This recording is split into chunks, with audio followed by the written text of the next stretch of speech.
Allahumma fi ghawil alang bitna segulang bitampil dengan agam ilang mana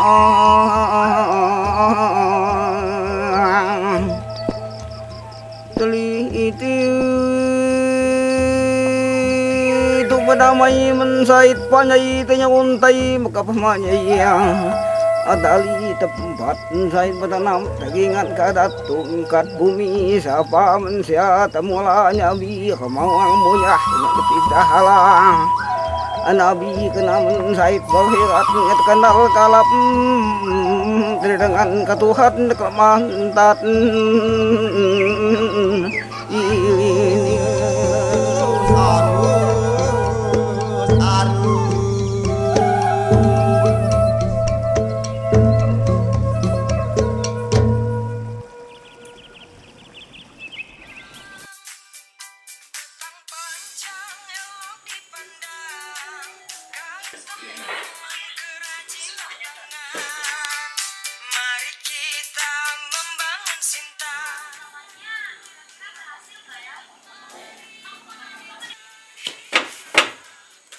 Tenun ikat sebagai salah satu warisan tradisi leluhur masih lestari hingga saat ini.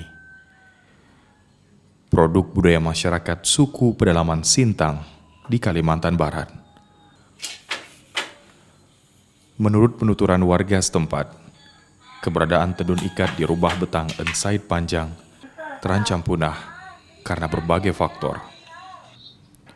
Salah satunya adalah pembelinya yang kian sepi, bahkan tidak ada sama sekali. Kondisi itu terjadi pada tahun 1980-an. Tahun tersebut menjadi masa suramnya geliat tenun ikat warga desa Ensaid Panjang. Waktu, tenaga, dan modal serta bahan baku sudah mereka keluarkan. Namun minimnya pendapatan karena ketiadaan kunjungan wisatawan, otomatis minim pesanan.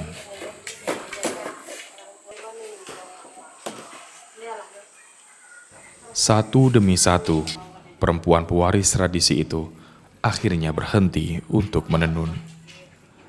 Karena sulitnya memasarkan produk mereka, mereka menunggu kainnya laku dijual antara 1 bulan bahkan lebih dari itu. Kreasi kain unik bernuansa etnik ini belum juga ada peminatnya. Sistem pemasaran mengandalkan pengunjung yang datang. Saat itu, akses komunikasi dan informasi masih terbatas. Juga letak rumah betang Ensaid Panjang jauh dari pusat kota, menambah makin suramnya masa depan tenun ikat kala itu. Seiring berjalannya waktu, masih tetap ada penenun tua yang tetap menekuni pekerjaan sampingan ini. Meskipun penenun lainnya sudah banyak berhenti karena sepi pembeli, baginya menenun bukan sekedar untuk kegiatan ekonomi semata, melainkan syarat nilai tradisi dan budaya leluhur. Regenerasi warisan tradisi itu sudah terpatri dalam diri perempuan kelahiran Ensaid Panjang 69 tahun silam. Ada satu peninggalan kain motif pemberian dari orang tuanya. Selendang ukuran kecil ini sudah termakan usia, tapi tetap disimpan hingga sekarang. Menjadi kenangan sekaligus motivasi untuk anak cucunya kelak yang akan mewarisinya. Punya mamaku pun satu selendang lagi. Udah 4 tahun mamaku udah hampir 30 tahun, 40 tahun mamaku udah meninggal. Oh, suti gitu di kaku. Kain lawas ini menjadi inspirasi bagi dirinya agar warisan tradisi budaya leluhur harus sampai ke generasi berikutnya. Sebuah produk budaya bernilai seni tinggi jangan sampai terhenti. Meski tak terhindarkan pengaruh ekonomi yang tidak stabil, geliat tenun tradisional berpotensi meredup kembali.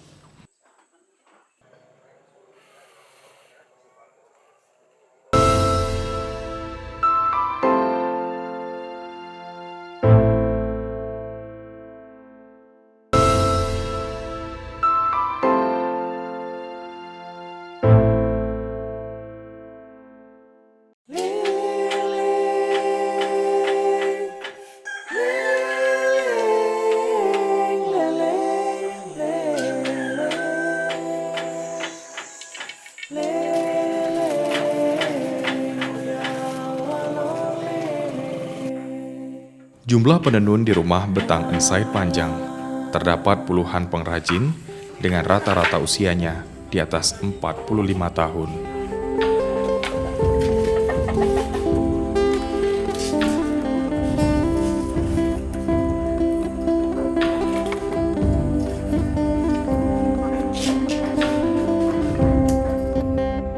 Di usia Ibu Limah yang sudah lebih dari setengah abad, tetap melanjutkan tradisi menenun. Warga di sini menyebutnya ngebat atau ngikat. Karena itu, populer dengan nama tenun ikat.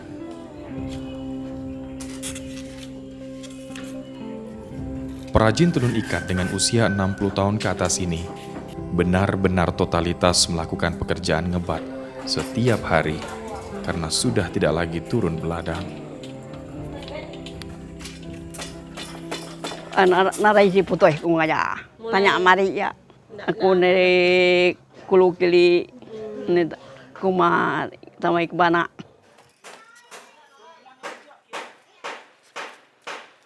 Proses membuat lembar kain tenun ikat tidaklah mudah. Prosesnya cukup panjang karena melalui beberapa tahapan seperti memintal, mengikat, dan menenun. Tahapan demi tahapan menenun, tahapan paling sulit saat mengikat atau membentuk motif, proses mengikat atau mengebat dengan menghitung jumlah benang per pola untuk mendapatkan motif yang diinginkan.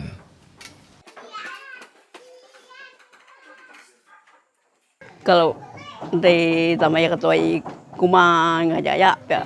Kadang kuma bau namal merwe katoy.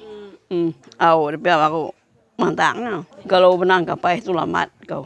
Bisi 3 bulan. 3 bulan nggak nyari. Bisi juga daun kebang. Merah kok mah. Merah gak? Tapi lagi kurang kayak kudu apa. Hitam, tarum. Kalau udah ring kudu gute, dikat lagi, baru ring kudu, baru deh tarum deh pewa. Hitam, karena tarum teh daun tarum teh ngitam ke, udah dihitam ke bakayam, bukan tidak dilepas ke ikat itu, baru ditenun. Hampir lawang kami itu tinggal. Banyak moga ada pangkat aku tu banyak tenggebat temeku. Galak bomo-bomo pewa. Kalau malam kalau udah pulai ke rumah teh. Tahapan yang cukup panjang dan waktu pengerjaan yang juga memerlukan ketelitian dan keahlian khusus. Ini adalah salah satu faktor warisan budaya leluhur kurang mendapat minat dari pewarisnya. Pewaris dari nenek 13 cucu ini juga mengalami hal yang sama. Karena tidak semua anak perempuannya mewarisi membuat kain kebat atau tradisi ngebat. Tapi ia sangat bersyukur terpanggil untuk melanjutkan perjuangan dan pengorbanan dari ibu yang telah melahirkan dan membesarkannya. Meskipun terkesan terlambat untuk mempelajari dan menekuni pekerjaan setelah sudah menikah dan mempunyai anak.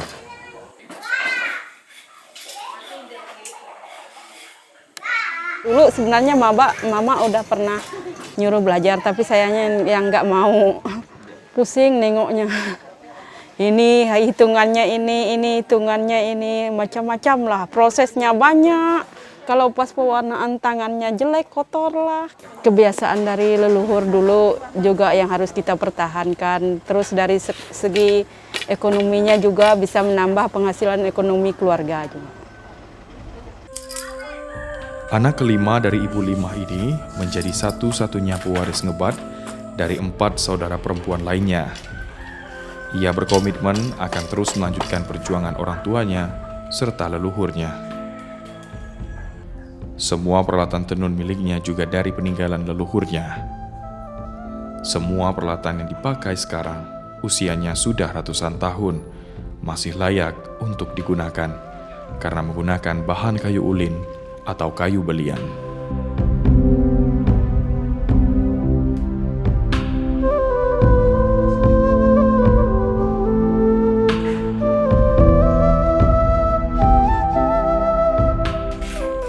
sosok teladan bagi dirinya dan anak-anaknya.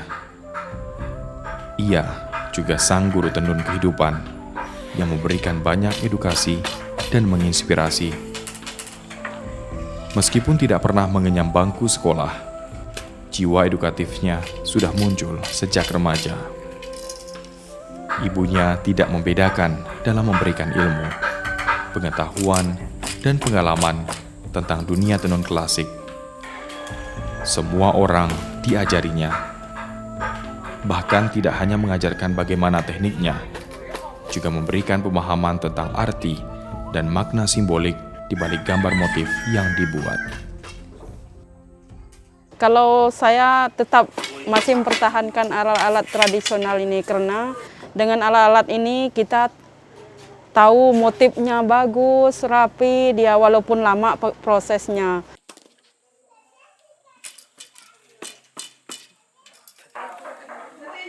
Coba anakku mah asal kak mereka merawan jual teh ingin peba au minta jauh pula udah keba biji ko petuanku kain menjadi pada sun au pinta jaga banyak mau kata belajar ada bibi aku pinta ajar juga tapi ya pintu udah tahu pengen ngajar ke mana ya deh bisi enggak ada bibi aku udah kayak bisa tahuin. Penenun klasik sejati ini tidak beralih ke peralatan modern.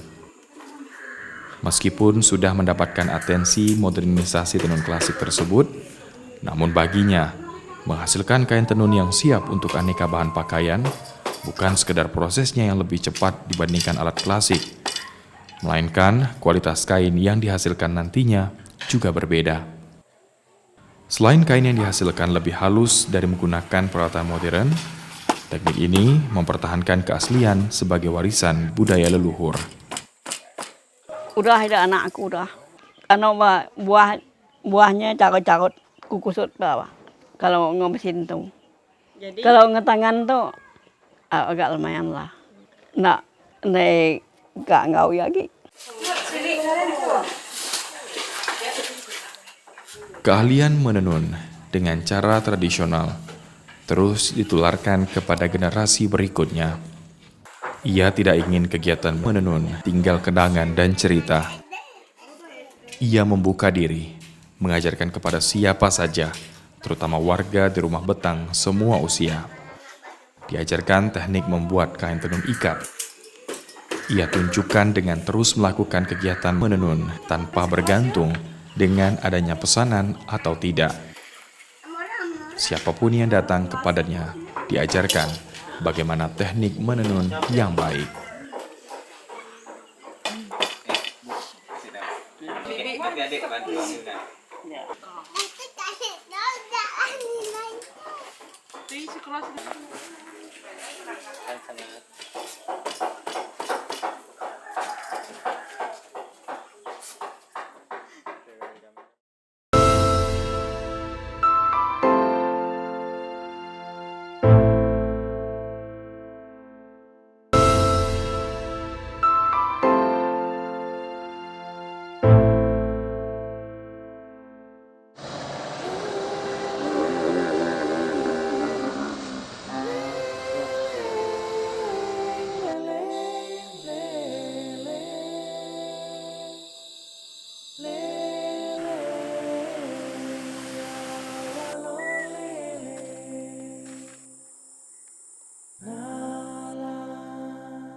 Lahirnya motif melalui perenungan dan hasil manifestasi, melihat realitas kehidupan dan alam sekitarnya.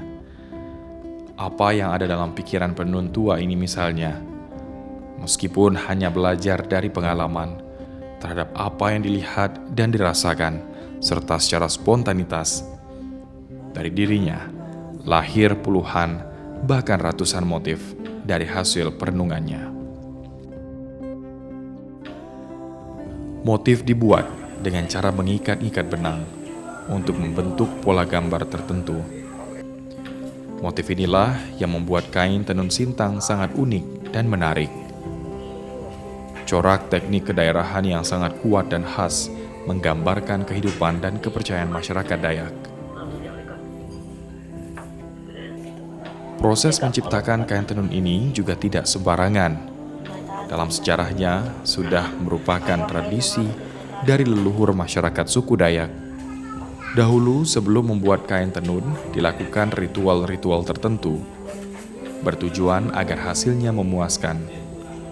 Puluhan bahkan ratusan motif pada kain tenun ikat Dayak mengandung makna yang dalam karena berasal dari inspirasi dan pengetahuan para leluhur.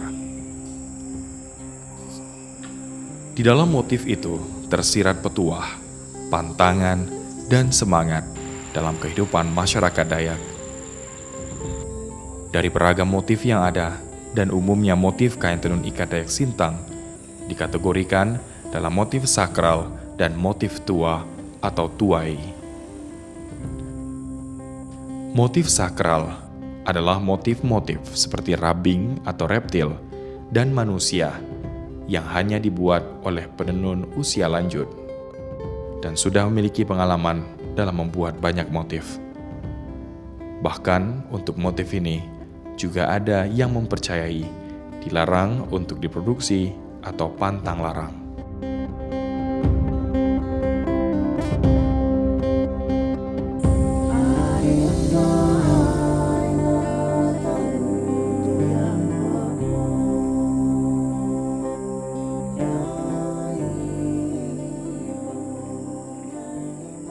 Nuna na mutit tu.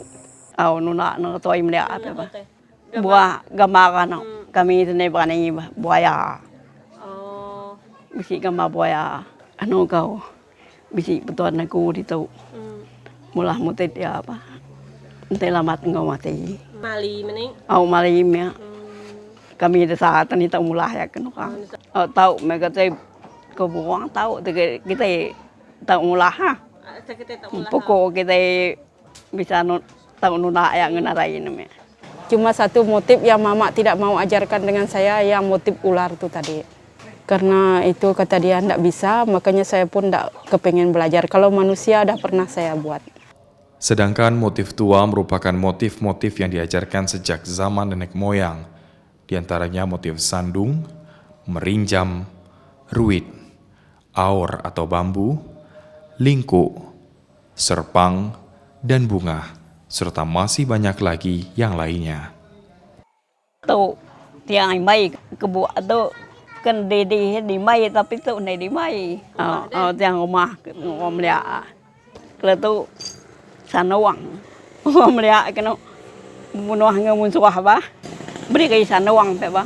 Tu ano ukukir sanawang ngom lia tiru wang ke buah kain. Tu buah lekau. Tu ruit sepang kena wang mansai nuba melia kena buat ikan bah 3 agak.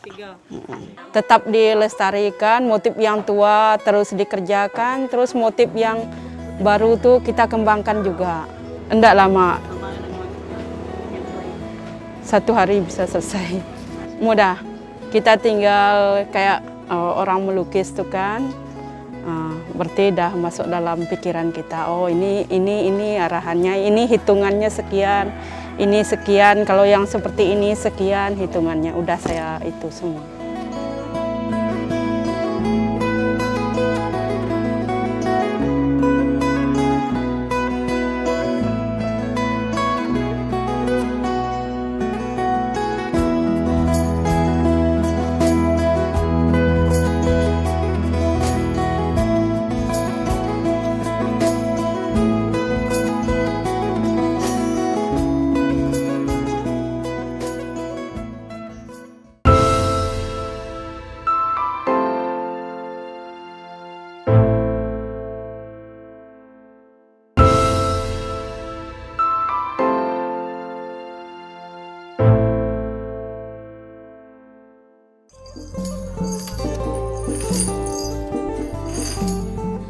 Kain tating bagi masyarakat Dayak subsuku Desa dikenal sebagai pakaian adat bagi perempuan.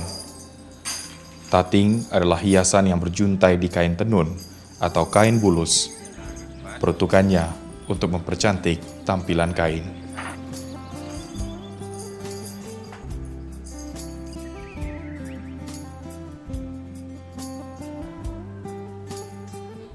Kain meria kain biasa kan ngau pakai kai tau gak apa pakai tau tapi yang ngau kuman meria tegan anak kaya meria tuang udah habis tahun benang ngau bukan nutuk bebah i kebagai ni tap ku tapi mereka galak mereka ngau galak meria ke bulu uang meria ketua meria aku nampit ngau ini kami minta nala. Nah ini kami anak mantang kain bulu. Kita bialai kena nyamai, kena celap, kena ya.